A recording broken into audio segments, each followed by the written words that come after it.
Ano ba yan? Ma'am? Nahihilo Ma'am? ako. Ma'am? Naku, sobrang init pa naman. Ma'am, okay ka lang po? Ito po, may ng tubig ulo ko. po. Inom ka po muna.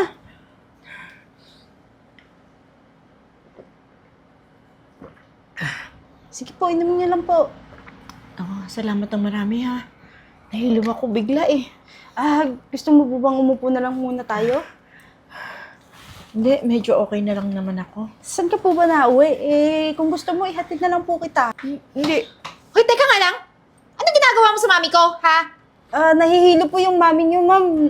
Mukhang masama na yung pakiramdam. Hoy, baka sinasabi mo lang yan para makanakaw ka sa kanya. Ay, naku po, hindi po. Tinulungan ko lang po siya. Hindi anak, tinulungan niya lang ako. Okay na ako oh. Kanina talagang sobrang nahihilo ko eh. Ay, naku ma, magpaniwala ka dyan. Tingnan mo naman yung itsura niya, no? Ang hirap. Alam mo ba, mayaman kami. Hindi kami nagpapahawak sa mga mahihirap na katulad mo. Naku, pasensya na po, ma'am. Intention ko lang po sanang tumulong sa nanay mo. Kung minasama mo naman, nagkakamali ka po dun. Talagang mamasamain ko. Paano ba naman tingnan mo yung itsura mo? Anak, nga magpasalamat ka pa sa kanya. Inalalayan niya ako. Ma, huwag ka magpaniwala sa mga ganyan tao. Mga oportunista yan. Ano? Dahil sa kahirapan mo, naghahanap ka ng paraan para magkapera? Dito pa talaga sa mami ko? Naku, wala pong katotohanan yan sinasabi mo, ma'am. Wala po akong ganyang iniisip. Nagmamagandang loob po lang po ako sa mama mo. Pakitang tao lang yan. Kasi ang gusto mo, matulungan ka, di ba? Kasi mahirap ka. Wala kang pinag-aralan. Ano? Ay! O nga pala, nag-aaral pa. O, tingnan mo may ID. Anong grade ka na? Grade 1 pa rin? Kasi bobo ka? Ma, alam mo, huwag kang lalapit sa mga ganyang tao. Kapag may lumapit sa'yo, ang tatawagin mo, yung mukhang mayaman, hindi mga ganyang itsura. Kasi, hindi yan mapagkakatiwalaan. Baka mamaya mahimatay ka kung anong kunin sa'yo. Lahat ng gamit mo sa bag, kukunin. Nandyan pa naman lahat ng credit cards at pera mo. Ikaw naman, tumulong lang siya. Huwag mo na siyang sabihan ng kung ano-ano. Nagsasabi lang ako ng totoo. Mahirap na sa panahon ngayon. O sige na, antayin mo na lang ako doon. At may sasabihin lang ako sa kanya, aalis na tayo. Bakit mo pa kakausapin? Wala nang panahon para sa mga ganyang tao. Sige na, magpapasalamat lang ako sa kanya. Lumakad ka na doon. Basta ha, 1 minute, nandun ka na. Pasensya ka na po, mama. Ako ang hihingi ng pasensya sa'yo. Pasensya na sa anak ko, ha? Masyado lang siyang overprotective sa akin. Pero mabait naman yun. Huwag mo na lang intindihin kung ano yung sinabi niya. Matandang dalaga na eh, kaya medyo masungit. Naku, maliit na bagay lang po yun sa akin, ma'am. Importante na tulungan ko po kayo kahit sa maliit na bagay lang. Eh, ikaw ba naman ngayon, anong pinagkakaabalahan mo? Ay, naku ma'am, nag-aaral po ako. At hindi lang yun, nagtatrabaho din ako, pinagsasabay ko lang po. Pero gawa nga po ng kahirapan, hindi rin naman po ako makapag-aral ng tuloy-tuloy. Minsan pahinto-hinto na rin po ako. Baka nga sa susunod na taon, hindi na naman ako makapag-aral gawa ng kailangan kong maging full-time sa trabaho ko kasi yung nanay ko po may sakit po kasi, mahirap din po kasi kung hahayaan ko lang siya. Paano naman yung mga kapatid ko? Kakalungkot naman yung kwento mo. Siyempre nakakapanghinayang din kasi yung isang gaya mo na porsigidong mag-aral, talagang bihira na ngayon yung ganyan. Nag-aaral, nagtatrabaho. Eto ha, tutulungan kita. Ay, Hindi ito limos o wag mong isipin na kung isang investment to. Sana makatulong sa'yo. 200,000 yan, gamitin mo kung anong gusto mo, negosyo sa pag-aaral mo. At sana dumating yung time na magkita tayo na successful ka na. ay naku ma'am, wag na po muna. Okay lang po yun, maliit na bagay lang po yung pagtulong ko. Wala po akong kapalit na hinihintay. Ikaw naman, isa rin to sa pasasalamat ko sa'yo. Ano ang pangalan mo? Ibet po. Ibet, I insist. Naku, malaking bagay po to talaga para sa akin pero hindi ko na po tatanggihan. Sayaan niyo po. Balang araw, maibabalik ko rin din po to sa inyo. Yun ang gusto ko marinig, na pagdating ng araw, magkita tayo, successful ka na, okay? Maraming O salamat paano? po. Una na ako ha. Ah, Ingat ka. Sandali lang po, ano pong pangalan niyo? Ma'am Gina. Okay, Ibet, nice meeting you. Ingat ka pa uwi ha. Sige po. Bye-bye. Ma'am, naayos ko na po yung papeles ng pag-transfer ng mga ari-arian nyo kay Eden. Bigyan ko lang po kayo ng summary. Nandito po ay yung pera na nagkakahalagang 100 milyon, 3 sa mga kumpanya nyo, at 4 na properties, 2 dito sa Maynila at 2 dun sa probinsya. Tama po ba? Okay. Bali, pirma nyo na lang po ang kulang dito. So, ibig sabihin, Mami, lahat ng ari-arian na to sa akin na mapupunta? Oo naman. Kaya pag-ingatan mo yan. Ako, Mami, hindi ka po magsisisi na sa akin mo lahat to binigay. Bali, official na po. Lahat po ng properties na ito at mga ari-arian po ay sa inyo na po nakapangalan, Miss Eden. So, anong plano mo ngayon? Kailangan ba bang tanungin yun? Eh, syempre, hihiwalay na ako sa'yo kasi lahat ng ari-arian sa akin na mapupunta. Pupunta ako sa States. Doon ako sasama sa boyfriend ko. Doon kami mamumuhay, gagawa ng pamilya. Eh, ano ba bang pakinabang mo ngayon sa akin? Eh, dumidikit lang naman talaga ako sa'yo kahit matanda na ako dahil sa pamana. Ngayon na nasa akin na, nakapangalan na at nakapirma na ako, eh di, goods na. Iwan na kita. Ibig nga sabihin pala, iiwan mo pala ako. Paano ko? Solo na lang ako, wala akong kasama. Ikaw lang naman yung nag-iisang anak ko. Eh, gusto mo bang lagi ako nakadikit sa'yo? Hindi mo ba iniisip anong future ang mararating ko?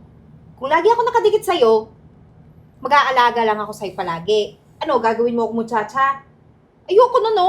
Anak ako na mayaman. So, mamumuhay ako na mayaman at hindi ako pwedeng magtagal sa'yo. Matanda ka na. Ayoko kayang maging muchacha na hanggang maging matanda ako. Siyempre, dun ako sa boyfriend ko. Magiging masaya kami, pupunta kami sa iba't ibang lugar, bibili ako ng lahat ng gusto ko, kahit ano. Kaya ikaw, mamuhay ka mag-isa mo, wala akong pakialam sa'yo. Ay, Ma'am! Ibet! Ma'am Gina, kamusta po? Long time no see ah! Nako, kamusta naman po kayo? Napadaan po kayo dito. May binili lang ako banda dyan. Ikaw, kumusta ka? Ito po, Ma'am Gina. Ang laking tulong po ng 200,000 na binigay nyo. Kung hindi dahil doon, hindi ko agad mapapagamot yung nanay ko. Tapos, ito pa, yung 100,000, nagre-branding po ako ng mga skincare. Wow! So, habang nag-aaral po ako, nagbebenta rin po ako sa mga kaklase ko, mga instructor ko. Binibentahan ko po sila nito. Ang benta nga po eh. Ang sipag mo naman. Ako naman, malungkot na ako. Kasi yung anak ko, nagpunta na ng States. Kaya, solo na lang ako dito sa bahay. Kung gusto niyo po, pasyalan ko po kayo sa bahay niyo para may kasama ka naman po kahit papano. Oo, sige. Masaya ako pag pumasyal ka, totoo yun. Kasi kahit pa paano may kausap ako kahit sandaling oras lang, ano. Sige, pasyal ka sa bahay para doon tayo magkakwentuhan. At saka, ipagpatuloy mo yan, business mo. Nakikita ko yung sipag sa'yo. Alam kong may potential ka para umasenso ka ng bongga. Maraming salamat po sa tiwala, Ma'am Gina ha. Alam kong sa panahon ngayon, ang hirap-hirap ng magtiwala pero binibigyan niyo ako ng chance para makagalaw sa buhay na to. Basta lagi mong isipin na magiging successful ka.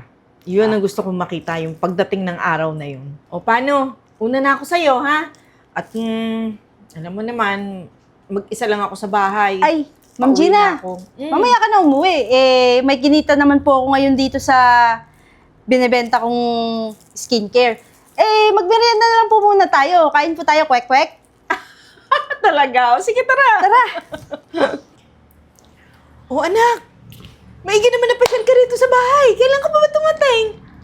Hindi na importante kung kailan ako dumating. Ang importante, nandito ako para pirmahan mo to. Ano yan? Ano ba, Ma? Pirmahan mo na lang. Ang dami mong tanong sa akin eh. Siyempre, pipirmahan ko. Tinatanong ko kung para saan to. Yan lang naman yung mga natira mong ari-arian. Pirmahan mo yan kasi kailangan ko ng pera. Bakit? Di ba naibigay ko na yung parang parte mo? Hindi yun sapat. Marami akong binayaran pagkatapos yung lalaking kinasama ko, scammer pala. Kaya lahat ng pera ko napunta sa kanya. Kaya please, pirmahan mo yan. Kung magtataka ka bakit ako may mga ganyang papel, galing yan kay attorney. Pinilit ko siya. Ibig ko sabihin, bakit pagpersahin mo akong pirmahan to na ibigay ko na yung ganun sa'yo? Paano ako? Pagtanda ko, paano? Wala akong pakialam sa'yo. Ang importante sa akin, pera ngayon. Lalo na't marami kong pinagkakautangan. Baka ikulong nila ako. Ano mangyari sa akin? Mas concerned ka pa ba sa yaman mo kaysa sa akin na anak mo? Kukulong ka. Makakalad ka ng pangalan ko. Ano ba yan, Eden? Pirmahan mo na. Oo, pero pangako mo sa akin, ayusin mo yung dapat ayusin, ha? Ayoko magkaroon ng problema yung reputasyon ko. Tungkol dyan sa utang-utang na yan, okay? Huwag ka mag-alala kasi may iniwan ako sa'yo, yung bahay sa probinsya na luma. Total, magkamukha kayo, mga luma.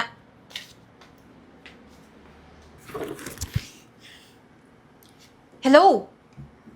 Oo, ito na. Tapos na. Huwag kang mag-alala. Sa lalo't madaling panahon, babayaran ko lahat ng utang ko sa'yo. O sige na. Bye. Balot! Balot! Ma'am Gina! Naku, Ma'am Gina, buti-but nakita kita. Ma'am Gina. Bet, ano, kumusta ka na? Galing po ako sa bahay niyo eh. Sabi nga po ng mga kapitbahay mo eh. Nandito ko po naglalako ng balot. Kaya hinanap po talaga kita. Alam mo bang ang tagal-tagal na po kitang hinanap, Ma'am Gina. Naku, salamat naman naalala mo akong hanapin. Eh, wala na ako doon sa dating bahay namin. Alam mo bang umuwi yung anak ko galing States? Inuubos lahat ng pinamana ko sa kanya. Tapos kunulang pa. Pwersahan ako pinapirma dahil makukulong siya, maraming utang. Eh, ayoko ng gulo. Mapapadamay pati pangalan ko.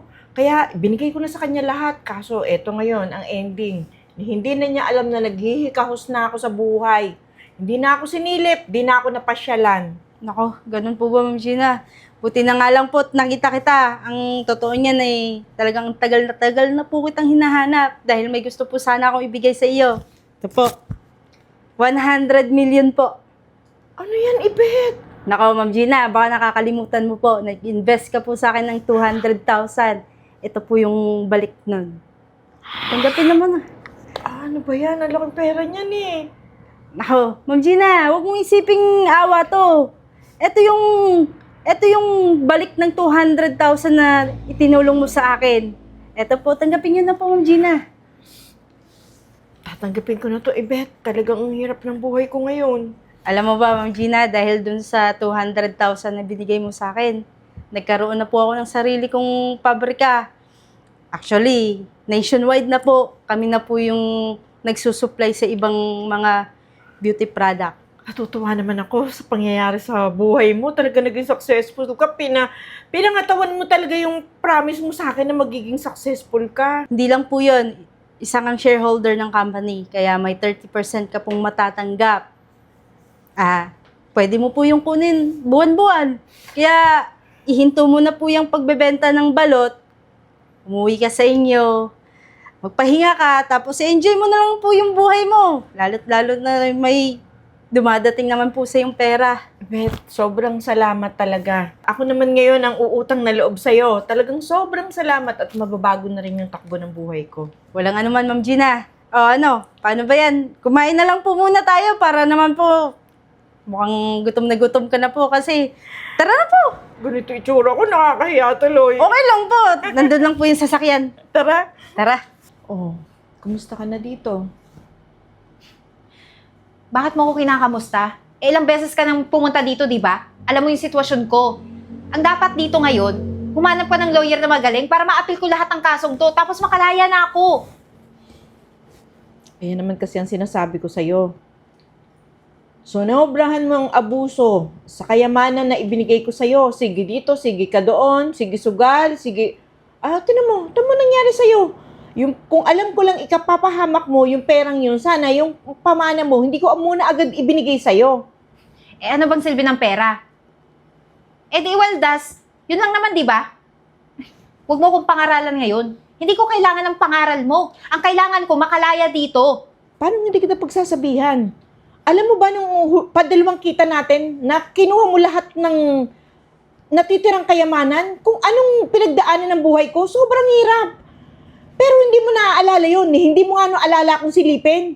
Hindi mo naalala na yung pagdurusang pinagdadaanan ko. Buti na lang, nakita ko yung isang taong natulungan ko at siya ngayon yung tumulong sa akin para makaahon. Alam mo, wala akong panahon makinig sa mga kwento mo. Hindi ako interesado. Ang gusto ko, mawala na ako dito kasi gusto ko nang lumaya, gusto ko nang magliwaliw ulit. Alam mo yun? Yun lang naman yung buhay na gusto ko eh. Bakit pa kasi ako nakulong? Alam mo, minsan, iniisip ko, tama lang na makulong ka.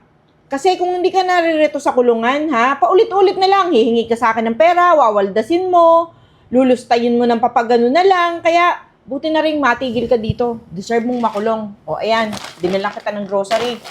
Pagkain mo. Ano to, ha? Makakatulong ba to sa akin? Para makatulog ako na maayos? Tignan mo na ang higaan ko. Ano lang yan? Kahoy?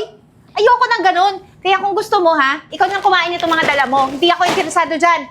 Gusto ko, pera. Kaya gusto kong lumaya dito. Pera ang mahalaga sa akin. Hindi ka nga importante sa akin, eh. Kaya pwede ba, kung wala kang sasabing maayos ngayon, umalis ka na. Basta pagbalik mo dito, may lawyer ka ng kasama. Nagre-reklamo ka sa sitwasyon mo. Samantalang pinalaki kita ng napakaayos ng tayo mo. Mayaman tayo. Eh, yun na nga ang sinasabi, nasa kutsyon ka na, lumipat ka pa sa banig. Ikaw ang gumawa ng buhay mo. Kaya ka naghirap ng ganyan, kagagawan mo din. Ngayon, ayan ka na sa sitwasyon na ganyan, imbis na magpakumbaba ka sa akin. Wala ka pa rin utang na loob. Dapat lang sa'yo mabulo ka na rito sa kulungan. Ma!